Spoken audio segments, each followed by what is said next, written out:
Hi friends, welcome back to my channel. నేను మీ నవీన్ కుమార్. ఈరోజు మనం ఉస్మానియా యూనివర్సిటీకి సంబంధించిన రివాల్యుయేషన్ రిజల్ట్స్ అయితే రావడం జరిగిందనమాట. డిసెంబర్లో 2024 నవంబర్ లోపల వచ్చినటువంటి ఉస్మానియా యూనివర్సిటీ రిజల్ట్స్ ఉన్నాయి కదా. ఫస్ట్ సెమ్ వాళ్ళు, థర్డ్ సెమ్ వాళ్ళు, ఫిఫ్త్ సెమ్ వాళ్ళ రిజల్ట్స్ వచ్చాయి. వాళ్ళు ఎవరైనా ఫెయిల్ అయి ఉంటే, లేకపోతే మీరు రాసినటువంటి ఎగ్జామ్కి తక్కువ మార్క్స్ వేస్తే చాలామంది అయితే రివాల్యుయేషన్ పెట్టుకుంటారు కదా. ఆ రివాల్యుయేషన్ రిజల్ట్స్ అయితే రావడం జరిగింది. ఎక్కువ మాటకు అయితే ఫెయిల్ అయిన వాళ్ళే పెట్టుకుంటారు. వాళ్ళకి ఎక్కువగా యూస్ఫుల్ ఉంటుంది అనమాట. ఏదైనా ఫెయిల్ అయితే మీరు అది రివాల్యుయేషన్ పెట్టుకుంటే కొన్ని పాస్ అవుతారు మీరు మంచిగా రాస్తే. కాబట్టి ఆ రివాల్యుయేషన్ రిజల్ట్స్ అయితే మనకు ఉస్మానియా యూనివర్సిటీ అఫీషియల్ వెబ్సైట్లో అనౌన్స్ చేయడం జరిగింది. ఆ రిజల్ట్ని ఈ విధంగా చూసుకోవాలి ఈరోజు వీడియో అనమాట. అదేవిధంగా రిజల్ట్ చూసుకున్నప్పుడు మీకు నో చేంజ్ అని వస్తే ఏం చేయాలి, అసలు నో చేంజ్ అని వస్తే పాసా ఫెయిలా, దాని గురించి క్లారిటీగా అయితే వీడియోలో డిస్కస్ చేసుకుందాం. ఇంకా మన ఛానల్ ఎవరైనా కొత్తగా చూస్తున్నట్లయితే ఖచ్చితంగా సబ్స్క్రైబ్ చేసుకోండి.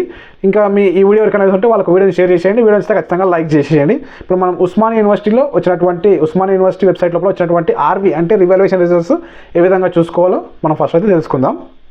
ముందుగా మీ మొబైల్లో గూగుల్ క్రోమ్ ఓపెన్ చేసిన తర్వాత సర్చ్ బార్లో ఓయూ రిజల్ట్స్ అని టైప్ చేయండి. ఓయూ రిజల్ట్స్ అని టైప్ చేయగానే మనకి ఈ విధంగా రావడం జరుగుతుంది అనమాట. ఈ విధంగా వచ్చిన తర్వాత మనకి ఫస్ట్ లింక్ ఉంటుంది చూడండి. ఇక్కడ ఉస్మానియా యూనివర్సిటీ రిజల్ట్స్ అని ఉంటుంది, అంటే ఎగ్జామినేషన్ రిజల్ట్స్ అని ఉంటుంది. పైన ఉస్మానియా యూనివర్సిటీ వెబ్సైట్ అయితే ఉంటుంది. ఆ లింక్ పైన క్లిక్ చేసేయండి. ఈ లింక్ కూడా డిస్క్రిప్షన్లో ప్రొవైడ్ చేస్తాను. ఇక్కడ ఈ విధంగా ఓపెన్ చేయగానే మనకి ఈ విధంగా రావడం జరుగుతుంది అనమాట. చూడండి, మనకి ఈరోజు రిజల్ట్స్ రావడం జరిగింది. బీఎస్సీ హానర్స్ లింక్ అనమాట ఇది. తర్వాత ఇదేమో బీఎస్సీ సిబిఎస్ఈ ఆర్వి, తర్వాత బీకామ్ బీబీఏ తర్వాత బీఏ. ఇక్కడ నుంచి ఇది బీఏ వాళ్ళది. ఈ లింక్స్ అన్ని డిస్క్రిప్షన్లో ప్రొవైడ్ చేశాను. మీకు ఏ సబ్జెక్ట్ అంటే మీరు ఏ కోర్స్ అయితే వేస్తుంటారో ఆ లింక్ పైన క్లిక్ చేసి డైరెక్ట్ రిజల్ట్ మీ హాల్ టికెట్ నెంబర్ ఎంటర్ చేసి రిజల్ట్ చూసుకోవచ్చు. నేను చూపిస్తాను ఇప్పుడు ఎగ్జాంపుల్కి ఒకటి.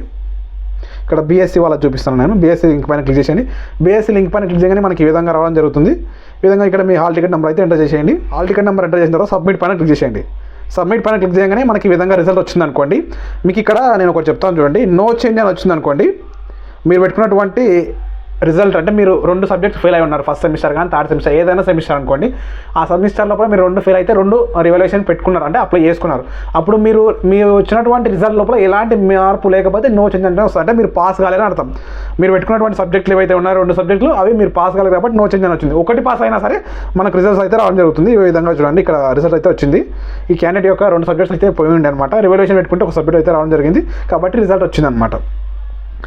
రిజల్ట్ వచ్చిన తర్వాత మనకి ఇక్కడ ప్రమోట్ అని పడుతుంది అనమాట. చూడండి, ఇక్కడ నేను మెన్షన్ చేస్తాను.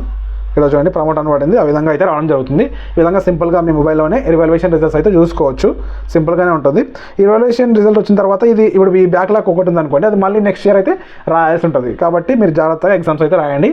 ఇక్కడ చూసుకున్నట్లయితే మనకు రిజల్ట్స్ లింక్ అన్ని డిస్క్రిప్షన్లో ఉంటాయి. ఖచ్చితంగా మీరు పాస్ అయితే ఇక్కడ రిజల్ట్ అయితే రావడం జరుగుతుంది. ఇక్కడ జీపీఏ కూడా వస్తుంది. ఇక్కడ ప్రమోటర్ ఉందా, ప్రమోటర్ దగ్గర మీకు జీపీఏ రావడం జరుగుతుంది. మీరు అన్ని పాస్ అయి ఉంటే రివాల్యుయేషన్ పెట్టుకున్న తర్వాత మీరు మొత్తం పాస్ అయితే ఇక్కడ జీపీఏ వస్తుంది. లేదంటే ఏదైనా మిగిలి ఉంటే ఇక్కడ ప్రమోటర్ అని వస్తుంది. మీరు నెక్స్ట్ ఇయర్ చదువుకోవచ్చు, ఏం ప్రాబ్లం అయితే ఉండదు. ఈ విధంగా సింపుల్గా మీ మొబైల్లోనే ఈ రిజల్ట్స్ అయితే చూసుకోవచ్చు. ఎవరైతే ఇంకా బ్యాక్లాగ్ ఫీజు ఎవరైతే కట్టలేరో వాళ్ళకి చాలా బెనిఫిట్ అనమాట. ఖచ్చితంగా బ్యాక్లాగ్ ఫీ అయితే కట్టుకోండి. ఎందుకంటే మనకు ఇంతకుముందు ప్రీవియస్ ఇయర్ లోపల రివాల్యుయేషన్ రిజల్ట్స్ అనేది మనకు బ్యాక్లాగ్ ఎగ్జామినేషన్ ఫీ డేట్ అయిపోయిన తర్వాత రిజల్ట్స్ వస్తుండే, అప్పుడు ఆ ఫీజు కూడా వేస్ట్ అయిపోతుంది అనమాట. ఇప్పుడైతే ముందే ఇచ్చింది కాబట్టి చాలా సంతోషం అనమాట. ఎందుకంటే ఎవరైనా ఫెయిల్ అయి ఉంటే ఆ సబ్జెక్ట్ మాత్రమే కట్టుకోనికి వస్తుంది. ఏదైనా పాస్ అయి ఉంటే దాని ఎగ్జామినేషన్ ఫీ కట్టాల్సిన అవసరం ఉండదు. కాబట్టి ఈ విధంగా ఇది మనకైతే ఈ రిజల్ట్స్ తొందరగా రావడం చాలా బెనిఫిట్ అయితే అయ్యిందనమాట. ఈ విధంగా సింపుల్గా మీ మొబైల్లోనే రిజల్ట్స్ అయితే చూసుకోవచ్చు. ఈ ఇన్ఫర్మేషన్ మొత్తం మీకు అయితే ఖచ్చితంగా వీడియోని లైక్ చేయండి. ఎవరికైనా యూజ్ అనుకుంటే వాళ్ళకు వీడియోని షేర్ చేసేయండి. నేను మీ నవీన్ కుమార్, సైనింగ్ అవుట్. జై హింద్.